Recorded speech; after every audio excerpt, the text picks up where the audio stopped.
Welcome to the BioNexus Health Podcast with Dr. Jodie A. Dashore, who holds a PhD in Integrative Medicine, is board certified in Integrative Pediatrics, an internationally recognized pioneering clinician, and author. And now here's your host of BioNexus Health Podcast, Dr. Jodie A. Dashore. Usually works very well. I'm going to be doing another podcast because you mentioned plateau, etc. Well, of course, how much effort do you think that the mitochondria need to put in?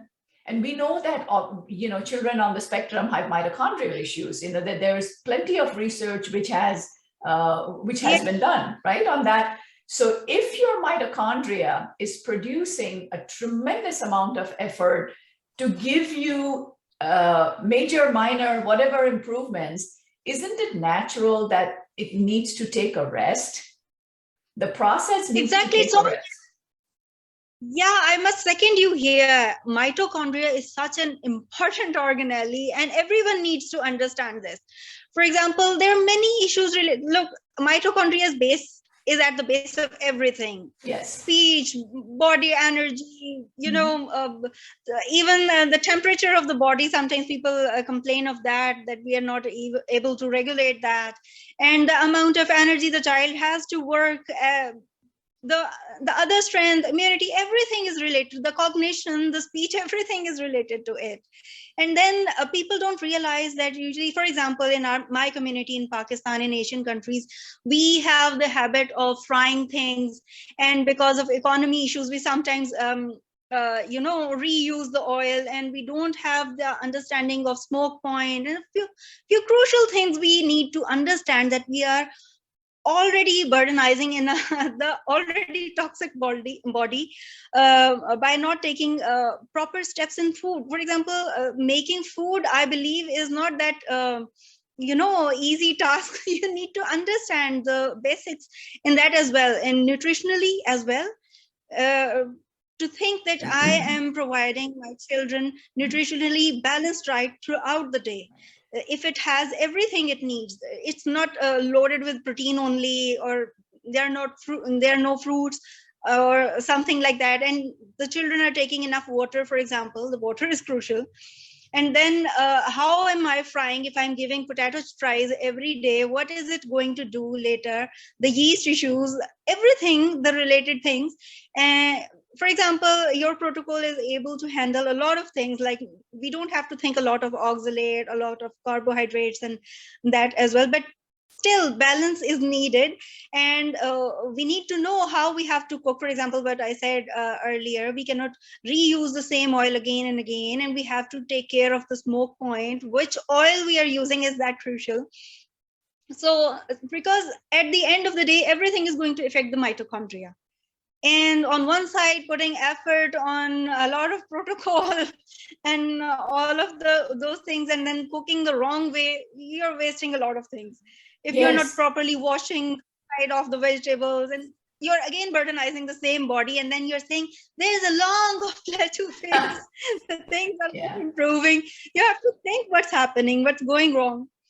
That is correct. For those who are able to now understand that, back in the day, we literally had to hop on a plane, get the visas, organize everything, travel with a medically fragile child to different countries, different states within the US. US is humongous. It's huge. So traveling from one point to another is not easy.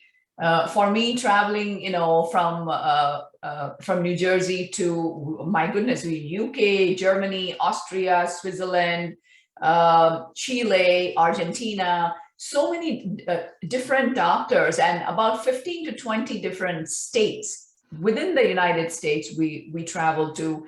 And, for nowadays, for example, right, you and your group of people that I treat, and other patients that I treat around the world, they are at home. They're at home, and they are getting, absolutely top medical guidance at home. Everything, all kinds of testing, and the medications are being shipped to them at home. The only thing they need to do, there's no visa issues, there is no expenses for traveling, there is no overly medicating the child so you can, put him or her on an airplane and go somewhere. The only thing that you need to do instead of all of this hardship is just be patient, follow the protocol, and like you mentioned, try and control environmental pollution and internal pollution, with the diet as much as possible. I mean, as a parent, if I had been given all of these luxuries back then, that, hey, don't go anywhere, just be at home and everything will be sent to you, it would have been magnificent. It would have been, a whole different, because Brian still has a few permanent orthopedic disabilities, which, they are permanent because Lyme disease does the damage.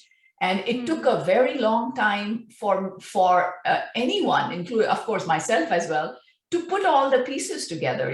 This needs to be treated. So we were treating little by little. Oh, okay, now I first heard about the diet, so I'm going to do the diet first. Anything happened? Minor. Okay, then I heard about chelation. Then I'm going to do chelation. Okay, I heard about FMT. I'm going to do that. What the heck was that? Many parents are still doing that. Do this, do that, because that's the knowledge they learn.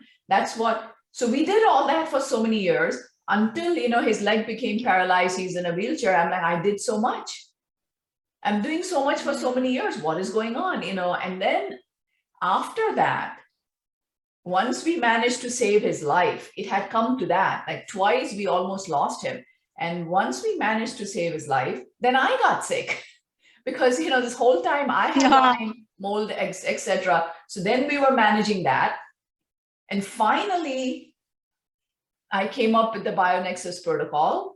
And then we had to start all over again, step by step by step. So at the age of 9, his brain MRI looking like he was 65 with Alzheimer's, we started doing things correctly. And by the time he was 11, it was a whole other world. It was like very, very different for Brian, and academically, speech-wise, communication, understanding. When he entered high school, that was the turning point. So little by little, he's gained it on his own. He had to deal with bullying, kids making fun of his leg being paralyzed. What the heck? You have a child who is trying to integrate into mainstream, and you have kids, who are laughing at his leg dragging behind him because, his left leg wasn't able to keep up. And so he's been through so much bullying. He had to wear a mask to school. He had to sit on a cushion because of his orthopedic issues, and he got teased for that. Hey, something's wrong with his butt.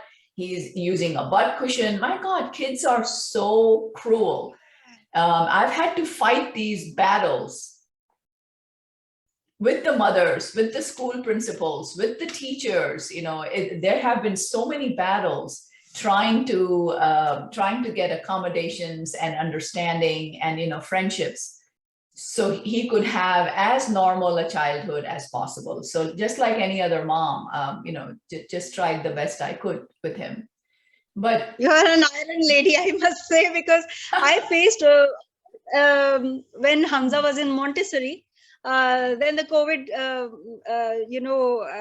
came in our country, and then I had to stop Hamza's schooling for the treatment. And I'm happy with that decision because I faced a lot of this with the teachers. The children, of course, in Montessori are not that, conscious and cannot do exactly bullying like the adults do. Yes. But I could see very different behaviors of the school. Like if he wasn't speaking, but he was performing, they could have helped. A few people helped me initially, but then when the staff changed after COVID, I saw that it's totally dependent on the other person. If he or she is accommodating you, only then you can progress and try inclusive setups. Otherwise, it's better to step back and try to do whatever you can and treat the child first and then see what. For example, at the moment, I'm much interested in home world is going towards skill sets. What skill sets do you have? And I really don't want to push him in, the struggle to memorize other subjects and learn each and everything, Right. because a lot of time is already wasted, and I must focus on skills, on his functional level, his independence, and that must be in my mind instead of trying for inclusion, because it's impossible at the moment in a country like Pakistan. It would be a great effort on every scale, and I might not be able to do that. All that. Oh, right. Okay. So you mean inclusion as in mainstreaming a child? Yes. Yeah. That is tremendous effort. Yes. I mean, yeah. Even in other Western countries, it's hard. Now in the United States, there's we are very fortunate and blessed to have the accommodations, the IEPs, the 504 plans, which are the law. It's the law in this country, and that has to be followed. I mean, it's not easy to mainstream a child, but it can be done. And yes, sorry, there are many iron mothers here. In fact, there was, two mothers that pointed me in the right direction as well. This is way back in 2009 or around there. But yes, it's very important to keep the focus. But one thing I have to let you know is we never we tried everything: speech therapy, social skills therapy. I mean, sensory integration. I had my entire office that was all sensory, and for Brian's benefit, we had additional. So we were doing that a lot as well. However, we stopped because most of the therapy buildings were musty smelling, moldy smelling. So we stopped, once I became aware of the mold. So all the therapies were done. We stopped very early on. And what I observed was all this it came on its own. When he started speaking, it was at age appropriate levels, because the one thing that we had done all along was we treated him like he was neurotypical, even though, I remember Brian had the visual stim, right? So he would be like, so I would speak with him, and Brian, if I was looking at him or if he was watching TV, it would be like this. Okay. Like, how do you watch? But you know what? He would follow the TV show completely. He knew what was happening, but it was just that visual stim, right? So then he started a lot of echolalia. After the echolalia, then he started using that scripting and echolalia appropriately.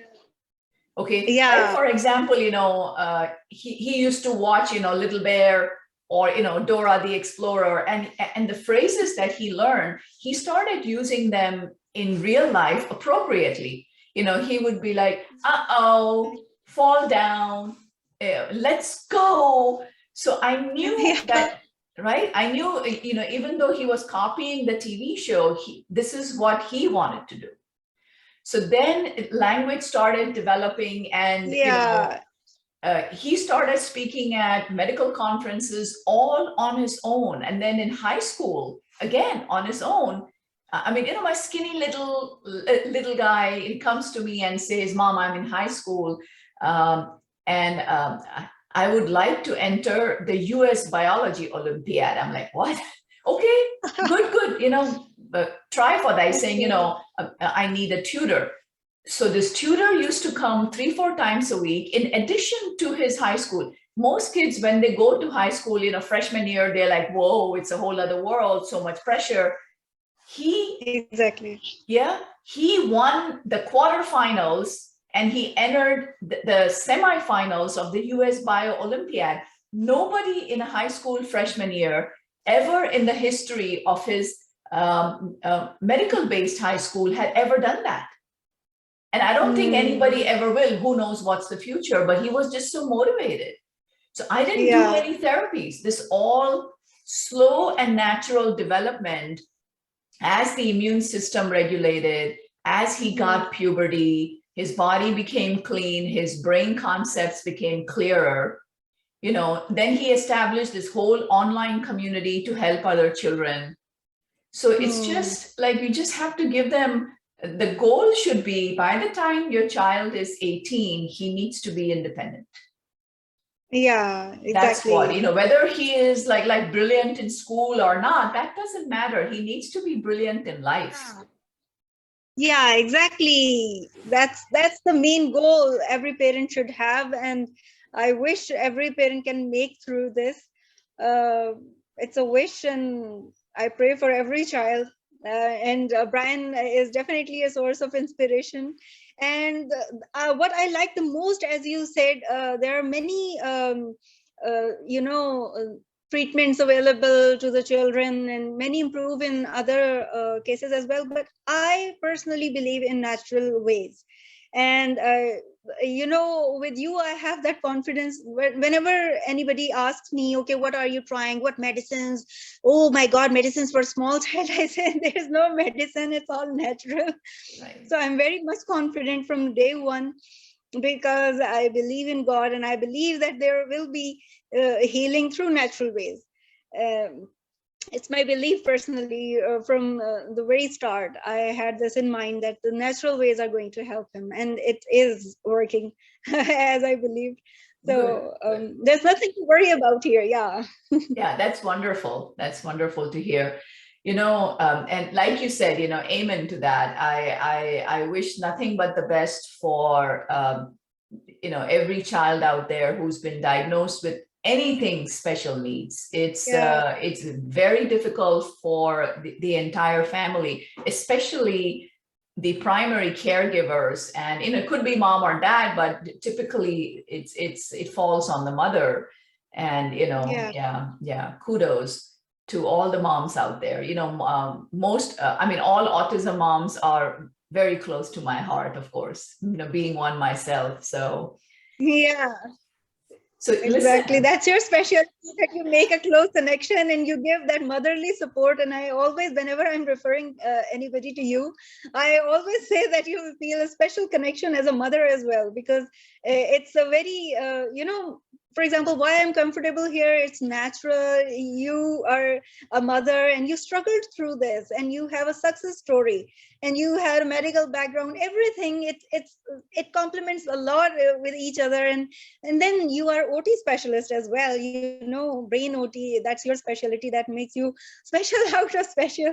That makes us confident that we are in good hands by the grace of God. Thank you. Thank you. Yes, it was all part of my struggle. I mean, goodness, whatever certifications were available, trainings were available, just like yourself, Benazir. I know you've done a lot of studying and training. So I completed my sensory integration certification, my NDT, neurodevelopmental therapy, my Beckman's oral motor therapy, my Tomatis listening therapy, right, sound therapy. So all of these certifications we've tried them on Brian, but the important thing, like I said, it's going to be in my book as well, is how to expedite, how to best customize all of these treatments based on your child's lab results. Because when you look at the lab, like for example, if the dopamine is high,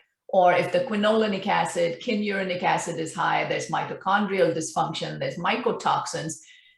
We have plenty of science, established science, available to show us what areas in the brain are affected, and if we target sensory integration therapy, like Tomatis listening therapies, towards specifically the areas in the brain that have been affected, right? Sometimes it might not just be the brain, it might be different organs under stress, like, for example, the lymphatic system, or even more so, the immune system. We know that science has shown us that immune system responds much better to a specific sensory integration therapy, or a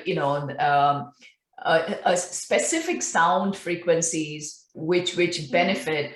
So using that kind of customization, individualization, coupled with genetics, right? That is very important. Like, one small example I'll give you. If you have a child that shows, lymphatic drainage is an issue, and you're doing sensory integration with this child, it will be highly beneficial for his proprioceptive input. Instead of using weighted vest and what have you, you use rebounding and dry brushing. That will give you double the benefit versus any other kind of proprioceptive therapy for this child. So just one simple example. So, we know therapies are expensive. They're often cost prohibitive. So to get the biggest bang for your buck is important. And I believe that the way I can pay it forward is to just make this information available to all the parents out there, how to customize your therapies. Hopefully the therapist, it's going to take some time, but I'm in the process of writing it. And I would like to make the information available to therapists as well as the parents, so they can team together. It cannot be a dictatorship. Okay, I'm the therapist, this is my evaluation. No, the parent has to understand what is going on with the child. And, anyone who has a grasp of their subject, if you're a speech therapist, if you know your subject, then you should be able to explain to a layperson exactly what you're doing. So if that is your expertise, give examples and explain so they can do at home. So there is a lot we can achieve. There's a lot of information we can give to different practitioners, all the parents around the world, as to how to, on their own, make maximum use of whatever resources are available to them. So that is, so yeah. So that's coming soon as well. That makes you special, because you have the back end information that how this body and these sensory integration exercises are going to impact the brain. And in fact, you last time talked about that even it helps in regeneration of the brain as well. So I would highly request that we are impatiently waiting for your book. But before that, if you can do a podcast on general exercises that the parents can practice at home, if you can do that, that would be great for us, because we are all impatiently, because there's no other source, only you are that expert, I believe, that you can guide us.